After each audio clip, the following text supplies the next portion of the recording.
Hi guys, एक बार पुनः स्वागत है आपको अपने YouTube चैनल माह कोचिंग सेंटर पे।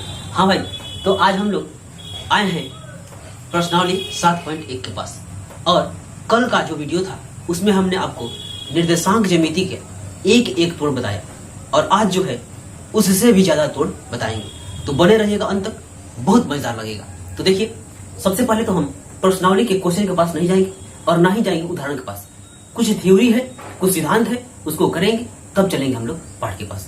तो हमने आपको कल एक बार याद दिला देता हूं कि हमने कल आपको दूरी सूत्र का जो प्रूफ है वो कर दिया था, और एक बार पुनः दूरी सूत्र को लिखूंगा, और यदि आपको याद है तो आप हमारे साथ दोहराइए। तो एक बार तो मैं कहूंगा कि दूरी सूत्र जो था, दूरी सूत्र डिस्टेंस फॉर्मूला, दूरी सूत्र था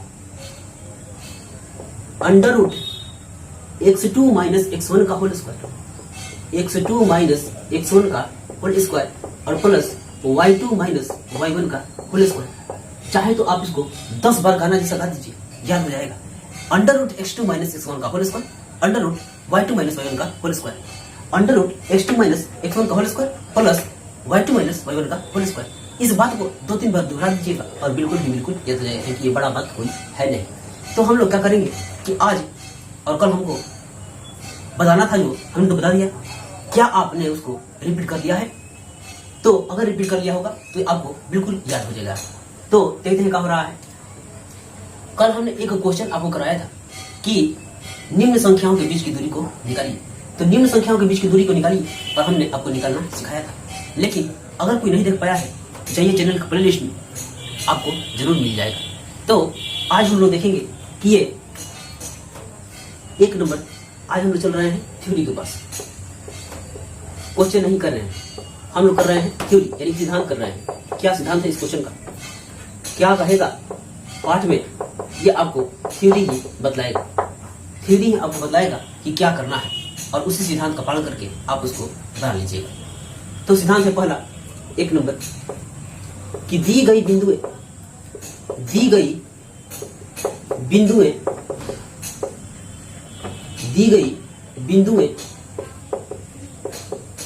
संरेखी तभी होंगी जब एक बड़ी रेखाखंड एक बड़ी दूरी का माप शेष दो छोटी दूरियों के योग के बराबर है। शेष दो छोटी दूरियों के योग के बराबर, दूरियों के योग के बराबर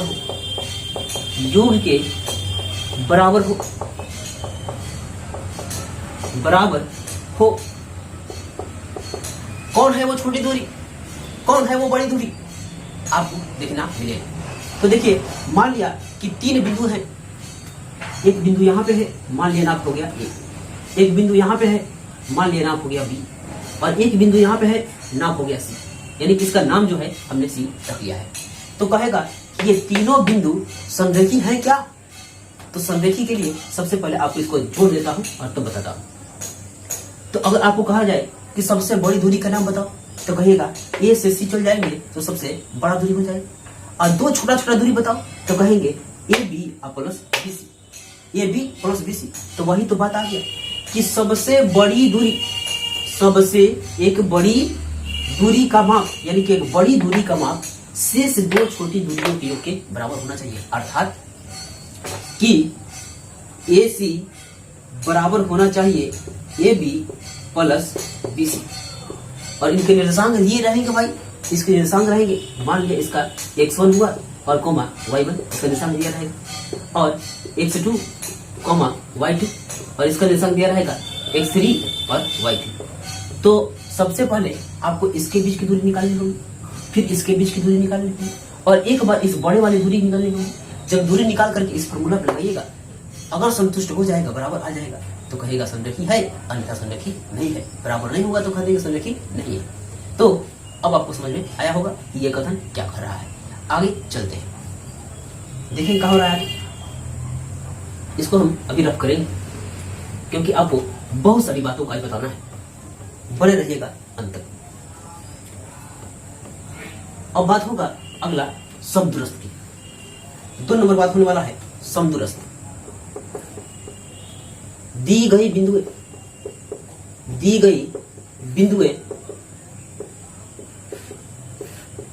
किसी बिंदु से समदूरस्थ तभी होंगी। हाँ भाई, समदूरस्थ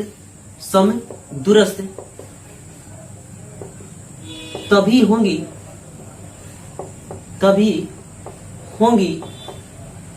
जब दोनों दूरियां बराबर हो। दोनों दूरियां समान हो। समझ में आएगा, इसकी गारंटी मैं करता हूं। तो देखिए क्या होगा, जब आपको मैं फोटो बनाऊंगा और तब आपको समझ में आएगा। कह रहा है दी गई बिंदुएं, कोई बिंदु दिया हुआ है, दूठो बिंदुएं, दी गई बिंदु दिया हुआ है, यानी कि मान लिया एक बिंदु यहाँ है ए और एक बिंदु मान लिया यहाँ है बी। ये 2 बिंदु हैं। दी गई बिंदुएं किसी बिंदु से, मान लिया एक बिंदु है यहाँ पे सी, किसी बिंदु से समदूरस्थ तभी होंगी। देखिए सम और दूरस्थ, सम मतलब होता है बराबर और दूरस्थ मतलब दूरी पर स्थित है। सम और दूर मतलब दूरी और अस्त मतलब दूरस्थ। सम दूरस्थ लिखा हुआ है, यानी कि समान दूरी पर स्थित होना। यह शब्द पूरा तब होगा कि अगर आपसे कोई कहा जाए कि देखिए सी से ए और सी से बी समदूरस्थ है का, तो आप वो फीता लीजिएगा, एक ऐसे नाप लीजिएगा, एक ऐसे नाप लीजिएगा, तो इस तरह नापिएगा और दोनों बराबर आ जाएगा, तो कहेगा हाँ समदूरस्थ है।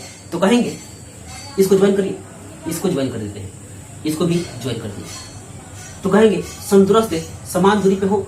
तो शर्त है कि समदूरस्थ का शर्त है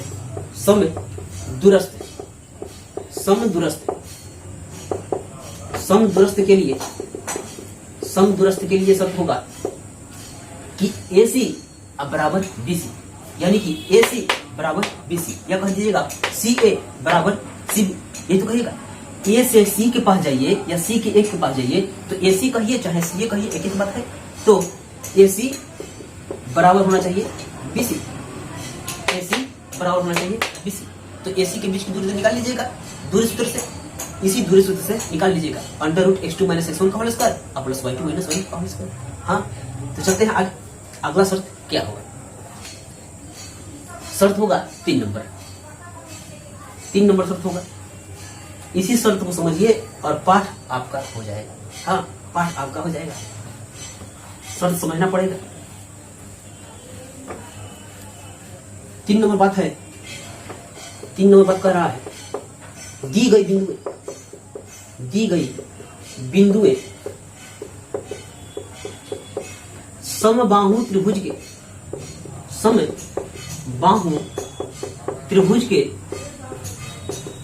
के शीर्ष तभी होंगी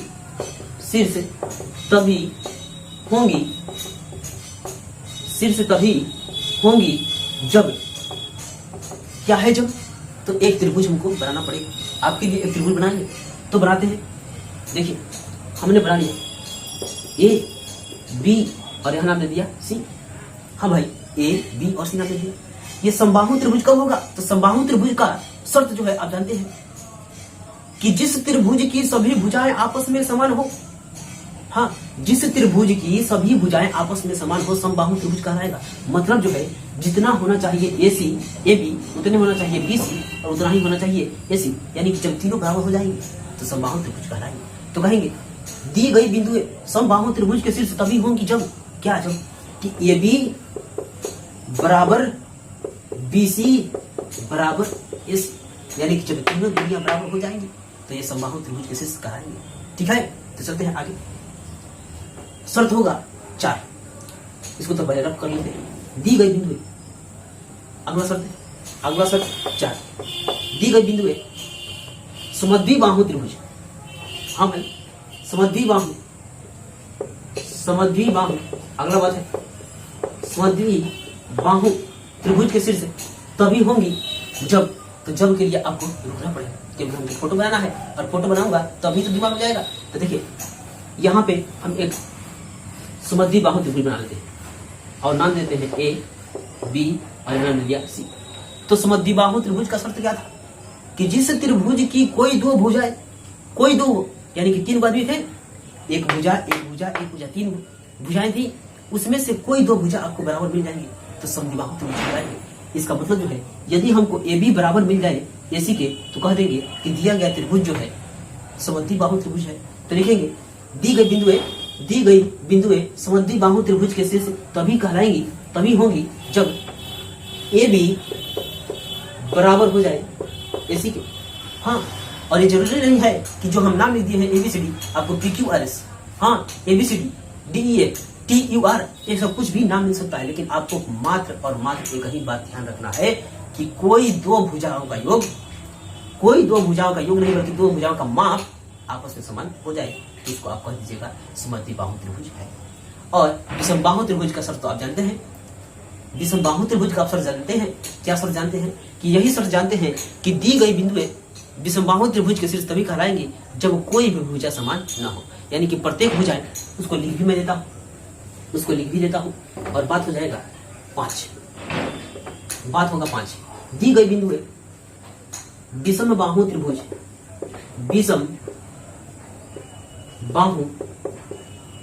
विषमबाहु त्रिभुज के शीर्ष तभी होंगी जब फोटो देखेंगे तब।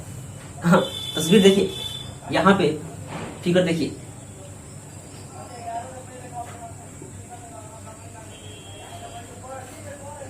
ये देखिए हमने बना दिया ABC, तो ना तो ये इसके बराबर है ना ये इसके बराबर है, यानी कोई एक दूसरे के बराबर नहीं है।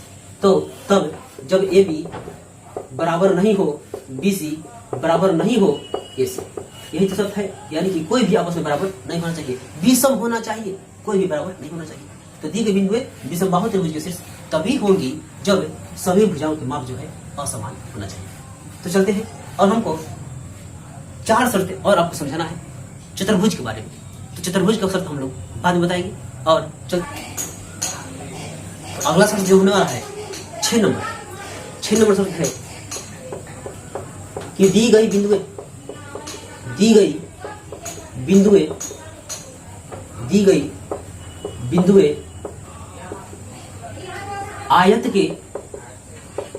आयत के शीर्ष तभी होंगी जब, कब, तो देखिए कब होंगी। पहले तो आपको एक आयत बनाना होगा, तो एक आयत बनाइए, एक आयत हम बनाएंगे और कुछ नाम भी इसका रख लेते हैं। नाम रखिए ABCD। आपको मैं कुछ आयत की क्वालिटी है उसको बता देता हूं। आयत 4 रेखाखंडों से बंद वह चतुर्भुज है, 4 रेखाखंडों से बंद वह चतुर्भुज है, यानी कि जिसके प्रतीक कोण समकोण हो और साथ में सम्मुख भुजाएं समान हो, यानी कि सम्मुख मतलब आमने सामने की भुजाएं जो है बराबर होनी चाहिए। जितना होगा AB उतने होना चाहिए DC, यानी जितना AB होना चाहिए उतने होना चाहिए DC, और जितना इसके सामने का तो ये भी है, तो जितना होना चाहिए AD उतना ही होना चाहिए BC, और साथ में प्रत्येक कोण तो 90 डिग्री का होता है, और इसके जो विकर्ण है आपस में समान होते हैं। तो इसके विकर्ण हुए, इसके विकर्ण को मैं दूसरे कलर से आपको दिखाता हूँ। तो इसका विकर्ण हुआ AC और एक विकर्ण हुआ BD, हाँ एक विकर्ण हो गया BD। तो तभी कहलाएंगे जब AB बराबर हो जाए DC के। तो शर्त होगा कि AB बराबर होना चाहिए DC, एक बार फिर से देखिए, AB बराबर होना चाहिए DC तथा और क्या होना चाहिए कि AD बराबर होना चाहिए BC के, AD बराबर होना चाहिए BC, एवं और एक शर्त पूरा कर दे, एक और शर्त पूरा कर दे कि विकर्ण AC बराबर होना चाहिए विकर्ण BD, B और D। अगर इन सभी बातों को ये पूरा कर देंगे तो इनका नाम हम लोग आयत कहेंगे, वरना कुछ भी नहीं कहेंगे। हाँ, नहीं कहेंगे कुछ भी नाम, आयत शीर्ष नहीं कहलाएंगे। अगर ये सभी पूरा करते हैं, ये भी शर्त पूरा करें, ये भी शर्त पूरा करें और ये भी शर्त पूरा कर दें, यानी कि 3 को शर्त पे खरा उतरते हैं, तो इनका नाम आयत होगा। देखते हैं अगला शर्त क्या है। तो अगला शर्त अगला शर्त वर्ग का होगा। तो देखते हैं वर्ग का शर्त क्या है। दी गई बिंदु में ये 7 होगा। दी गई बिंदु में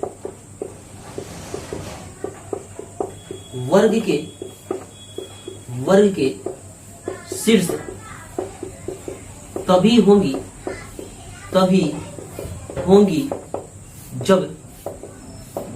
जब क्या फोटो बनेगा। तो फोटो बनाते हैं क्या, कैसा फोटो बनाएंगे, वर्ग का फोटो बनाते हैं, वर्ग का फोटो बनाएंगे। एक वर्ग हमने यहाँ पे बना लिया, एक वर्ग बना लिया। आपको थोड़ा सा बड़ा वर्ग बना करके दिखाते हैं। ये वर्ग रहा आपने, और इसका नाम भी कुछ हम लोग देंगे। नाम आप चाहे तो कुछ भी दे सकते हैं, ABCD PQR। तो यहाँ पे हम लोग इसको समकोण दिखा देते हैं। पर आपको वर्ग का डिफिनेशन तो याद नहीं होगा कि वर्ग वह चतुर्भुज है जिसकी सभी भुजाएं आपस में समान होती है तथा प्रत्येक कोण 90 डिग्री होते हैं। हाँ, तो इसमें हम लोग कहेंगे कि AB बराबर होगा BC बराबर होगा DC बराबर होगा AB, और साथ में इसके विकर्ण जो है आपस में समान होना चाहिए। दोनों विकर्ण आपस में समान होना चाहिए। तो दी गई बिंदु में वर्ग के शीर्ष तभी कहलाएंगे जब इसमें 1 2 3 4 दूरियां बराबर। तो देखिए कौन कौन सा होगा। जब AB बराबर होना चाहिए BC बराबर होना चाहिए BC बराबर होना चाहिए AD, और क्या होना चाहिए, विकर्ण AC बराबर होना चाहिए BD, AC बराबर होना चाहिए BD। यानी कि यदि ये पहला शर्त ये है, दूसरा शर्त ये है, यानी कि भुजाओं का और विकर्णों का जो शर्त है वो पूरा कर देंगे तो इनको हम लोग वर्ग कहेंगे, अन्यथा वर्ग नहीं कहेंगे। तो ठीक है, इसमें हमको अभी समानांतर चतुर्भुज और समचतुर्भुज भी आपको बताना है, जो कि हम अगले वीडियो में बताएंगे। लेकिन जो आज का जो वीडियो है इसमें हम आपको कुछ क्वेश्चन करवाने वाले हैं। तो देखते हैं अगला क्वेश्चन क्या होने वाला है। और क्वेश्चन जानने से पहले सबसे पहले चलेंगे एग्जाम्पल के पास। हाँ, एग्जाम्पल के पास चलेंगे। तो जैसा कि हमने क्वेश्चन को लिख दिया है, उदाहरण नंबर 1। उदाहरण नंबर 1 क्या कह रहा है कि क्या बिंदु 3 2 -2 -3 और 2 3 त्रिभुज बनाते हैं। तो आपको त्रिभुज का शर्त मालूम है कि त्रिभुज बनाते हैं या नहीं, ये तो छोटी क्लास की बात है। तो त्रिभुज तभी बनेगा। हाँ, पहले लिख देता हूं कि यहां पर पहले नोट लिखूंगा, और उस नोट को आप नोट कर लीजिएगा अपने कॉपी में कि त्रिभुज का निर्माण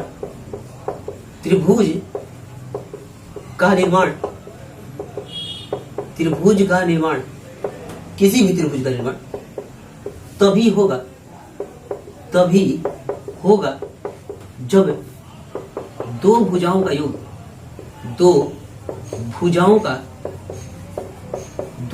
का योग तीसरी भुजा से बड़ी हो।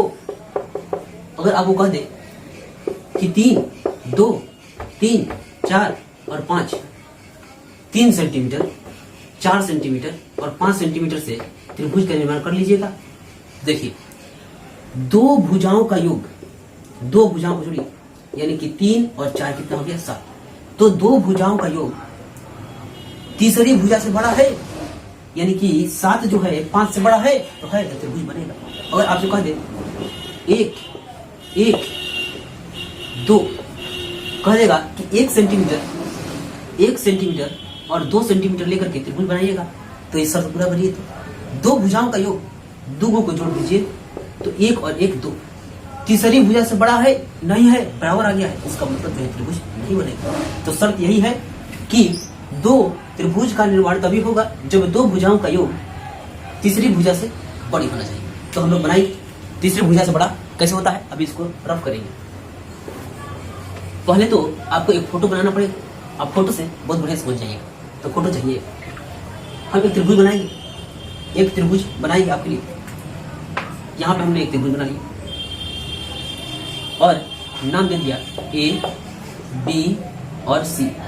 कहीं पे A, कहीं पे B, कहीं पे C, यानी कि कहीं पे इसको, कहीं पे इसको, कहीं पे इसको रख देंगे। यानी कि रखते हैं 3 2 3 और 2 यहाँ रख देंगे, 2 -2 और -3, और यहाँ पर रख देंगे 2.3। ये हमने रख दिया। एक बार आपको मेरा लेना होगा, 3 और 2 रख दिया, -2 -3 यहाँ पर रख दिया, और 2 और 3 यहाँ पे हमने रख दिया। अब हम बारी बारी से 1 2 3 तीनों दूरी को निकालेंगे। तो आपको दूरी निकालना हमने सिखा दिया था, उसी सूत्र से, दूरी सूत्र से। तो हम लोग निकालेंगे, यहाँ से हम लोग सॉल्व कर रहे हैं। ये आपको नोट करने के लिए हमने कह दिया था, आप नोट कर लीजिएगा। तो नोट यानी कि पहला होगा ए बी। जब ए बी आप निकालिएगा, आप निकाल रहे हैं केवल ए बी, यानी कि इसको निकाल रहे हैं, तो जब ए बी कहेंगे, जो नाम पहला उसी से x1 x2, जो नाम लास्ट में उसी से x2 x3।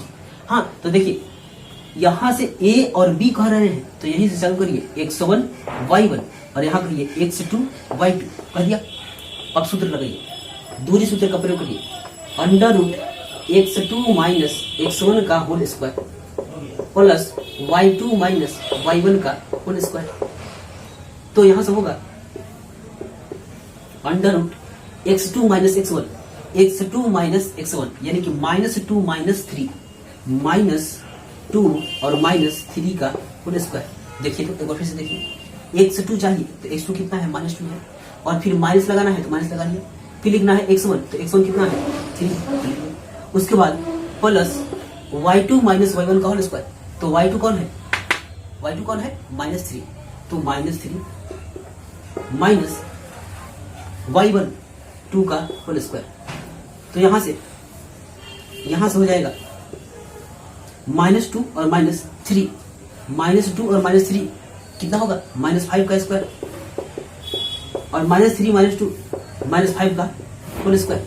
तो 5 × 5 = 25 और 25, 25 और 25, ये हो गए रूट में 50। ठीक है, ये हो गए रूट में 50। आपको समझना होगा कि देखिए एक बार फिर से, -5 का स्क्वायर कितना होगा, तो 5 का स्क्वायर तो 25 होता है, और माइनस का स्क्वायर प्लस हो गया, इसलिए हमने लिख दिया 25। फिर वही काम यहाँ पे भी, तो इसको हमने लिख लिया। अब हमको यहाँ पे लिखना होगा, रूट ये 50 आए हैं। अब हम लोग नीचे स्पेस नहीं है, तो इसको हम लोग रफ करेंगे, और इसी तरह से जाएंगे अब BC के पास, यानी कि तीनों दूरियां चल जानी है। AB चल जाना है तो हमने चल लिया, BC चलना है चलेंगे, और AC चलना है वो भी चलेंगे। तो हम लोग चलेंगे अब हम लोग को चलना है BC। तो ये काम खत्म इनका, x1 y1 का। अब हम लोग चल रहे हैं, जब BC नया पता गया है तो B कहे हैं और कहे हैं C, तो B से होगा x1 y1 और C से होगा x2 y2। तो ये होगा x1 y1, ये होगा x2 y2।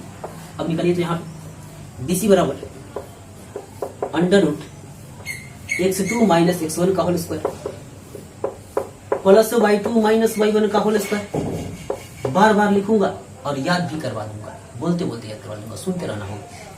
तो √x2 कौन सा है, x2 है 2, माइनस तो माइनस, x1 कौन सा है, x1 है ये। तो यहाँ पे देखिए, यहाँ से माइनस और यहाँ से माइनस मिलाकर बना दिया +2 का होल स्क्वायर, +2 का होल स्क्वायर बना दिया। कैसे, एक बार दिखा देते हैं फिर से। x2 लिख दिया, x2 कितना था, 2 था, माइनस लिखा था हमने, लेकिन यहाँ पे जो x1 आने वाला है ये भी माइनस का है, तो माइनस और यहाँ का माइनस मिलकर बना दिया, प्लस बना दिया। तो प्लस y2 - y1, y2 और माइनस y1। हाँ भाई, y2 3 माइनस y1। तो देखिए y2 - y1, y2 लिखिएगा 3 और माइनस, फिर से लिखिएगा -3। तो ये माइनस माइनस मिलकर क्या बना दिए, प्लस बना दिए। ये तेरा मतलब जो है 3 + 3 हो गया है। हाँ, 3 + 3 का होल स्क्वायर, यानी कि ये हो गया 2 2 4 स्क्वायर, 3 3 6 स्क्वायर। तो ये हो गया 4 4 का 16 और प्लस 6 6 के 36, ये हो गए 52, रूट में हो गए 52। हाँ, यहाँ पे हम कह देंगे √52।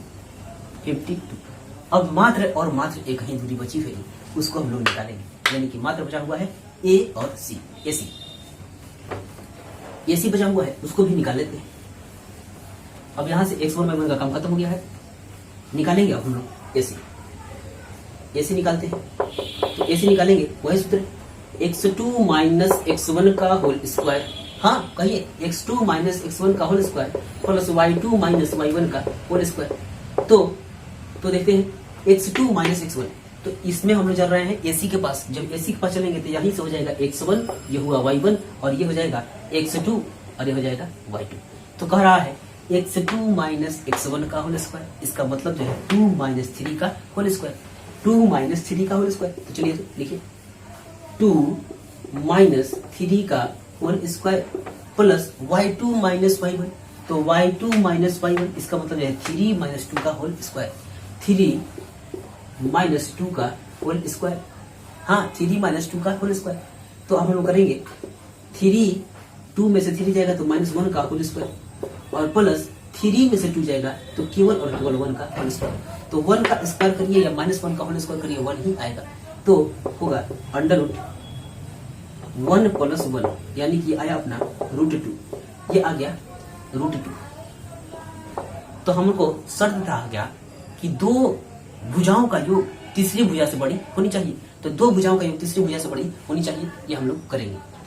तो हम लोग तो इसको रफ करेंगे और दिखाएंगे कि बड़ी है या नहीं। तो यदि दो भुजाओं का माप तीसरी भुजा से बड़ी हो जाएगी तो कहेंगे त्रिभुज बना रहा है। तो देखिए दो भुजाएं लीजिए, AB प्लस AC से बड़ा होना चाहिए BC। हाँ भाई AB प्लस AC से बड़ा होना चाहिए कौन? AB प्लस AC बड़ा होना चाहिए किससे? तो BC से बड़ा होना चाहिए। तो AB का मान है कितना? 50 √50 और BC का मान है BC नहीं बल्कि AC का मान है √2 और बड़ा AC का माप है √52, BC बल्कि है तो हाँ BC ही है। तो एक बार देखते हैं दो भुजाओं यानी कि इस भुजा और इस भुजा को जोड़ेंगे तो क्या इनसे ये दोनों का योग बड़ा होगा? यदि ये शर्त पूरा करता है तो त्रिभुज बनेगा और नहीं तो त्रिभुज नहीं बनेगा। तो √50 का मान जो है 7.07, आप रूट निकालना जानते हैं तो आप निकाल लीजिए, और प्लस √2 का मान 1.41 और बड़ा का साइज जो कहते हैं और इसका होता है 7.21। हाँ तो 7.07 और इसको जुड़िए दोनों जोड़ने आता है 1 और 7, ये हो गया 8 और 4 और 0 4 और पॉइंट जो कहते हैं और 1 और 7 8 हो गया, ये 7.21। भाई बिल्कुल शर्त पूरा हो गया है क्योंकि 7.21 से 8.41 है बड़ा है। तो लिखेंगे हाँ त्रिभुज बनेगा, त्रिभुज तो बनेगा। लेकिन एक बात और पूछ रहा है कि कैसा त्रिभुज बनेगा? क्वेश्चन तो आपके पास ही है। त्रिभुज बनाते हैं तो किस प्रकार का त्रिभुज बनाते हैं तो रखिएगा और बता देंगे हम लोग किस तरह के त्रिभुज बनाते हैं। तो इसको हम लोग रफ करेंगे और आगे बनाएंगे।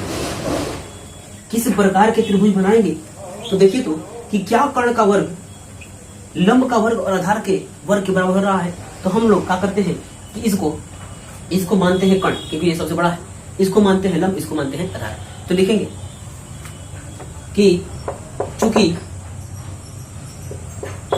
FC सबसे बड़ा भुजा कौन सा है? सबसे बड़ी भुजा आप चुन कर बताइए। सबसे बड़ी भुजा AB है कि BC है कि AC है? तो सबसे बड़ी भुजा कौन सी है इसमें? BC, यानी कि BC का स्क्वायर बराबर अंडर रूट नहीं छोड़ते, अभी अंडर रूट नहीं लगाएंगे। BC का स्क्वायर बराबर किसका स्क्वायर? AB का स्क्वायर और प्लस AC का स्क्वायर। तो अब आपको देख करके बताना है कि BC कितना है। तो आप कहिएगा कि BC है √52 स्क्वायर। अब आप कहिएगा AB कितना है तो AB आप देख करके बताइए। तो AB है आपको 50 यानी कि रूट में 50 का स्क्वायर और प्लस AC कितना है तो AC है अपने पास √2 का होल स्क्वायर। स्क्वायर हटेगा, स्क्वायर लगाइएगा तो रूट हटेगा, हाँ स्क्वायर लगाएंगे तो रूट हट जाएगा। तो यहाँ पे कुल मिलने वाला है 52 और यहाँ पे मिलने वाला है 50 और यहाँ पे मिलने वाला है केवल 2। स्क्वायर जैसे ही लगेगा रूट को हटा करके फेंक देगा। हाँ तो 50 52 जो कहते और 50 2 52। अरे भाई ये पाइथागोरस थ्योरम को संतुष्ट कर रहा है, इसका मतलब जो है, इसलिए लिखेंगे पाइथागोरस को संतुष्ट कर रहा है। तो त्रिभुज ABC एक समकोण त्रिभुज है, समकोण त्रिभुज है, समकोण त्रिभुज है, ठीक है। ABC एक समकोण त्रिभुज है। इसका मतलब जो है, जो बात हमको पूछ रहा था हमने धीरे धीरे उसको बना लिया और आप कॉपी में भी बनाएंगे ताकि आपको एक अच्छा सा नोट्स, अपना नोट्स मिल सके। तो आज का वीडियो में से इतना ही, मिलेंगे अगले वीडियो में। तो चलेंगे उदाहरण नंबर 2 के पास और साथ में चलेंगे प्रश्नावली 7.1 के पास। तब तक के लिए गुड बाय।